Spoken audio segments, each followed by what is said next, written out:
Hello everybody, welcome to another free couch video by me, Vibe.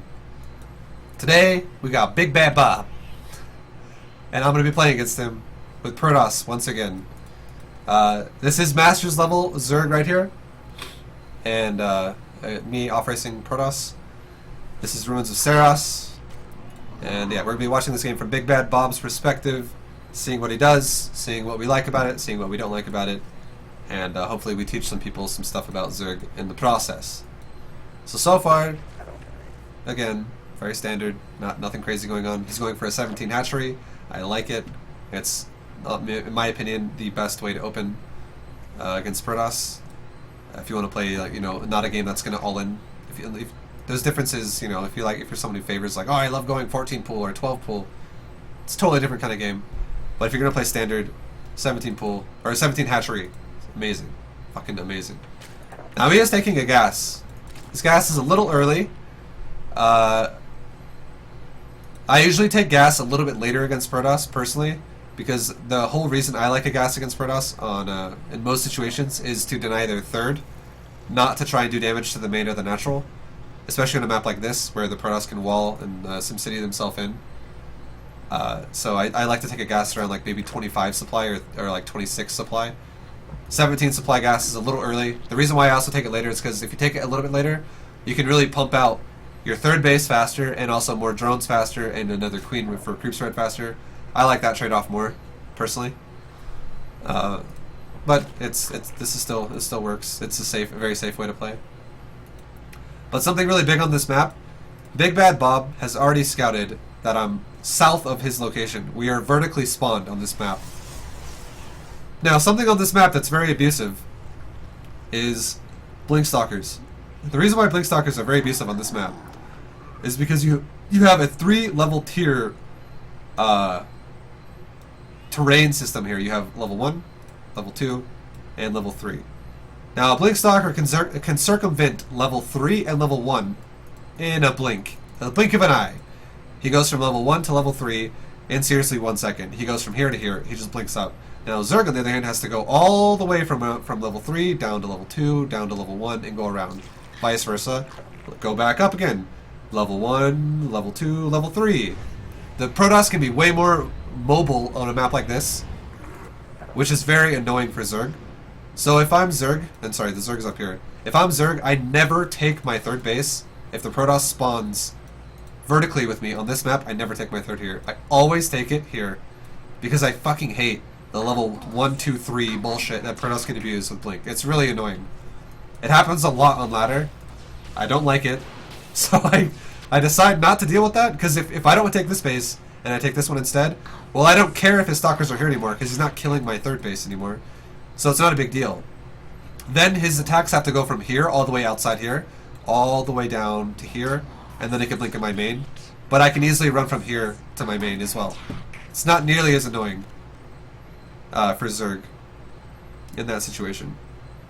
But I do like this third though if the Protoss spawned horizontally or cross spawns, because then it's really hard for the Protoss to abuse the blink trick. It's a lot easier for Zerg to deal with it then, because the Protoss will be so far away and the initial push of the Protoss comes from a different angle or further away across the map. Now, Big Bad Bob, he's mining gas. He's taking more gas. He's going up to a layer. It all looks normal. I like that he's not taking additional gas until he was fully saturated. And in his production, he's making more drones. He's going to quickly resaturate his base. I like it. It's not, or he's actually saturating this one.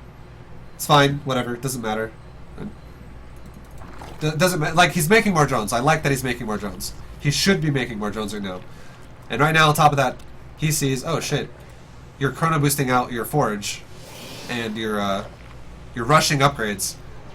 A lot of times for Protoss, seeing a forge like that tells you your Protoss opponent is probably going to do a timing, and on top of that, it probably tells you you might not want to make your army pure Zerglings, okay?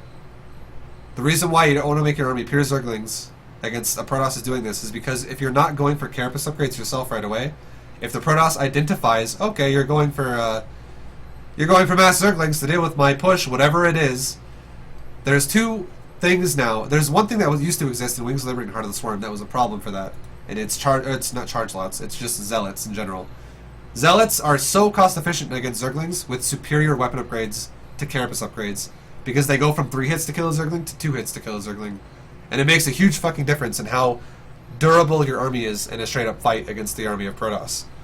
So that's from old back in the day. It still exists today in Legacy of the Void. But the other thing that's kind of an issue with going just mass Zergling now against Protosses who you identify are going weapon upgrades and Twilight Council is this also could be for Adept. They could be going mass Adept with the attack speed upgrade. It doesn't actually matter how many weapon upgrades an Adept has to kill a Zergling. No matter what, an Adept is going to two-shot a Zergling. It does not matter. One way or another, if Protoss has weapon upgrades or if Zerg has Carapace upgrades, a Zergling is always going to be two-shot by an Adept. And if the Adepts get, the weapon upgrade or the weapon speed upgrade off the Twilight Council, your Zerglings will die very fast against mass Adepts. So going mass Zergling is always a risky move. So what I would recommend you do as Zerg is, yes, you add in Zerglings into your composition, but you also go for something more like Roach heavy earlier on, when you identify something like this is happening. You want to have something that's going to stabilize your 3 bases, and you want to be a base up against your opponent, and not lose it right away. And Roaches really can allow you to do that. They can help a lot at doing that for you. And then, yeah, so that's so far. So far in the game, that's what we've seen. He knows that there's a Forge upgrade and a Twilight Council. He sees 2 Stalker. The more Stalker you see like that, the more likely you're going to think, oh, it's probably Blink Stalkers. But there always is the possibility of Adept as well. But he does see there's no 3rd. He hasn't scouted this one yet, but I like that he's seeing this one. He's using a spotter. Now on his back on his build, he is making a Roach run. He did make an Evo Chamber. He's getting a missile upgrade. Not bad. I don't mind it. I really don't mind either a missile or a melee upgrade. I think a Carapace upgrade in this situation is kind of pointless. Personally, I wouldn't really prefer it. I like the fact that he's getting a weapon upgrade. I do like melee upgrades, and for the purpose of your Lings can fucking get in there and do a shitload of damage to like the Stalkers or whatever units it is, while your other Roaches or your units behind it like Roaches can do damage as well. Also, I like, and then on the other side of things, I like that he's getting a range upgrade also. Either one works. Range upgrade makes his Roaches hit a little harder. It's totally fine. Either one's good. Just a weapon upgrade is ideal in my opinion. I also like that he fully saturated 3 bases. But one thing that I'm going to say right now, if you're Zerg and you identify, like he did, that your Protoss opponent looks like he's going to go for this really aggressive timing with the Twilight Council and Forge, and you feel like, okay, something aggressive is about to hit me, I recommend you make a macro hatch if your army to defend it is going to be Zergling Roach. I love the fact that he did not take gases at his 3rd. He does not need them.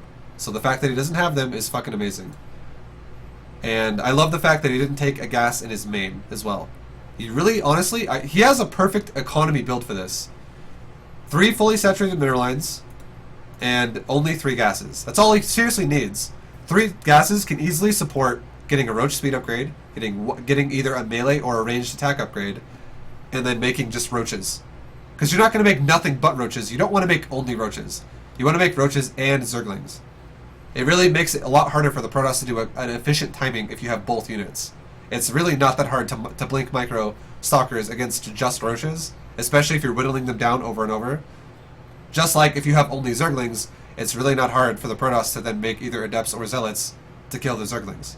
So you want to make both units. It's really in your best interest to make both Zergling and Roaches as Zerg, because you get the Roaches in the back doing a shitload of damage, and you get the Zerglings in front, taking damage, dying, dealing damage themselves before they die. But if you get a surround, you can hold units in place while you kill them.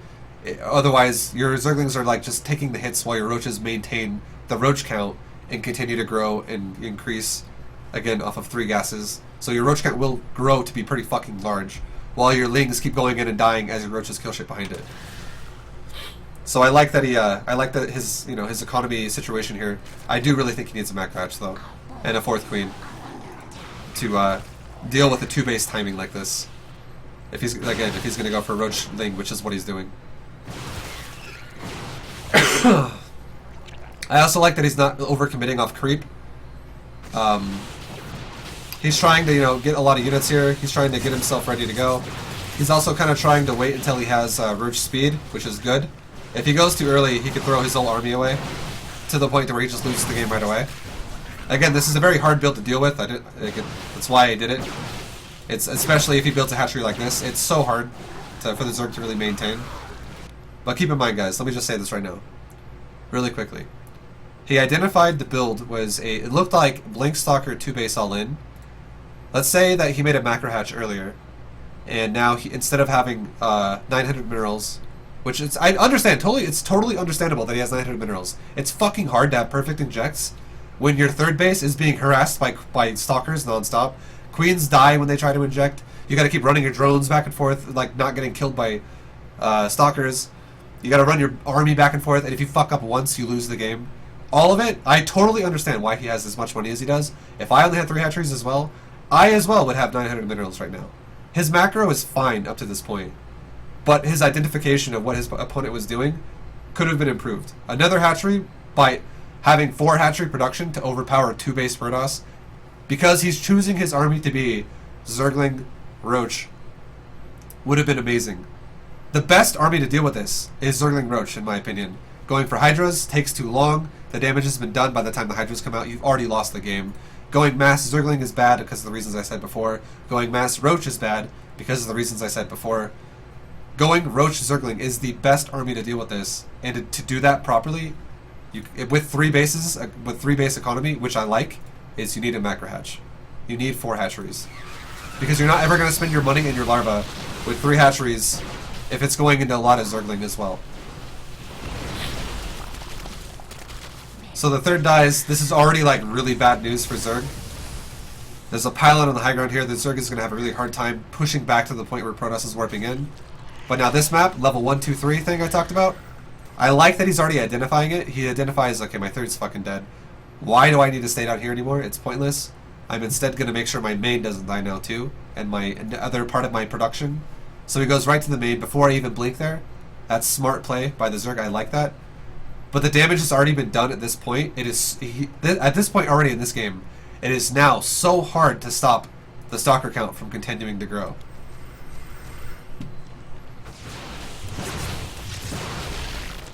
Because look how many lings there are. I mean, there's a little bit. That's nice. The stalkers are getting. Do you guys notice how whenever the lings and the roaches engage together, the stalkers get pressured and have to fall back? And no roaches really die. Yes, lings die. But just imagine if there was like twice as many or 3 times as many lings because there's a macro hatch. Not only would he be making the stalkers blink back the first time, but then while blink is now on cooldown, he continues pressuring forward with lings and roaches and then starts killing stalkers because they can't blink anymore. Because what's happening right now with the small amount of production of larvae he has, he's making me blink backwards, but by the time I'm done blinking, all his Zerglings are dead. Whereas if he had more larva, more macro, by the time all my blinks are now on cooldown, he still has more lings to then keep pressuring me, dealing more damage to me, which is why I also said I like melee upgrades, because if you overwhelm a Zergling, they do a fucking shitload of damage. If the blinks are on cooldown, the lings do actually amazing damage. But yeah, there's just not enough lings to continue pressuring beyond the blink. All he's doing is pressuring to make me blink, and then it's over, and then my blinks re-cool down again, and then we do it again. And then my blinks cool down again, and then we do it again. Because every time, by the time my blink's done, or by the time all my blinks get used, all his lings are dead. So there's not a lot of pressure coming out anymore at that point. But yeah, the stalkers, you know, kind of being annoying, walking around back and forth. And now look, here we go again. He's forcing me to blink. He will kill my stalkers if I don't blink. But look, by the time I'm done blinking, how many lings are left? Like, not a lot, dude. And he has to pull back because he knows that. And now my blinks are cooling down again. You never want to let the Protoss just have free kills with a blink. And now we're going back into the main. And now he's also going into Hydras. This is like, Hydras are good as a transition if you can deny the push altogether, and then let's say the Protoss falls back, tries to take a third, and macros after that, and then goes for more Blink Stalker later on or whatever. If you go into Hydras then, it's fucking amazing. But going into Hydras right away as you're trying to deal with this It's too much. For one, they're too expensive. I would rather have 2 roaches than 1 Hydra. They're also too squishy. They die way too fast when they start getting hit. I would rather invest the money into lings and roaches, like I was saying before. Because also the Hydra's Den 2 is expensive in itself. But you guys see, like, the blinks are not even completely done yet. No Zerglings left anymore. That was a mismicro by me. I killed my own fucking Stalker. But look at the army. At this point, there's not enough. The Stalkers kill roaches so fast. If there's, A, not enough roaches, or B, no links to tank for it. If it's like equal supply, the roaches will lose very fast to Stalkers. And yeah, that's pretty much... The game is kind of being decided here. Because, the main's not even be able to mine anymore. There's no injecting going on at the main. There's no injecting going on at the natural, because this is like that moment where you're like, fuck, is Zerg, I'm gonna lose unless I get rid of these Stalkers. It's getting out of hand. He does push the Stalkers back. Most of them still stay alive through Blink. But look at the army. The army got destroyed before Blink was done for Zerg, and it's because he had no lings to tank. And then now the third is also dying. The drones also all just died in the main. So we're looking at an economy of 24 drones in total for Zerg. Versus still a 2 base saturation for Protoss, and the Protoss is even taking a third now.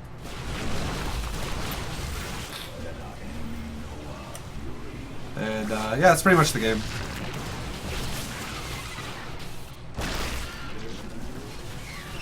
Yep. So again, identifying the build was good. Big Bad Bob did a really good job of identifying what was coming. He had a good idea that, okay, it's probably going to be Blink Stalkers, and I feel like you're going to hit my base. He had perfect... I can't give him a tip on how to saturate properly. I fucking love the fact that he took 2 gases at the natural, 1 gas in the main, and he fully saturated 3 bases. The only thing I can tell him is he chose the wrong type of defense to deal with it beyond his economy, which was he chose 3 base Roach Zergling into Hydralisk, and if you do that, you're not going to have enough to defend the first push when it happens, which is why his third died. And then when his third dies, he's already kind of lost the game at that point, because that has bought the Stalkers enough time to get like another round of weapons. The Stalker count's starting to get out of hand at that point, so Blinks become a serious problem, because you don't have enough to overwhelm it anymore. You really have to overwhelm Blink to beat it, otherwise you need like Fungal or Lurker or something cost efficient to kill it. Unless if you plan on fighting the Stalker straight up, the logic you should have is I need to overwhelm it or I'm not going to beat it. If you can't overwhelm it, you won't beat it, because he's just going to blink micro you and he's going to kill you. But then, you know, so yeah, I would have recommended getting a macro hatch and going for Ling Roach first, like he did, but with a macro hatch, and then later on adding in Hydras beyond him being able to protect his third base. And then the game would look totally different. If the third never dies, and he has enough to keep overwhelming my Stalkers every time I try to attack the third, or every time I try to go in the main, game looks totally different. He'll start overwhelming me with production, and then later on, if he starts adding in Hydras, once he already overwhelms me with Zergling Roach, then he adds on Hydras instead of Roaches, and then he still makes Zerglings at that point, then the Stalkers get to a point where they're probably not going to win the game anymore, and as Protoss, I'd have to fall back and make a move myself, being like, alright, I probably need Disruptors, or I need some Stargate shit, or I need Archons, or Storm, or something else other than Stalker, because I'm probably not going to win anymore, because his production is overwhelming me, and I can't win just off Gateway. You could, if I would, you could, but yeah, I have to make a transition to my army other than just Stalkers at that point, or otherwise I'll die. Alright guys, well, anyways, thank you for watching. I hope you guys liked the video. I hope you guys found it insightful. This is, you know, been another free coaching video brought to you by me, Vlad. I'll see you guys next time. Have a good night, guys. See ya. Peace! I'd like to say peace!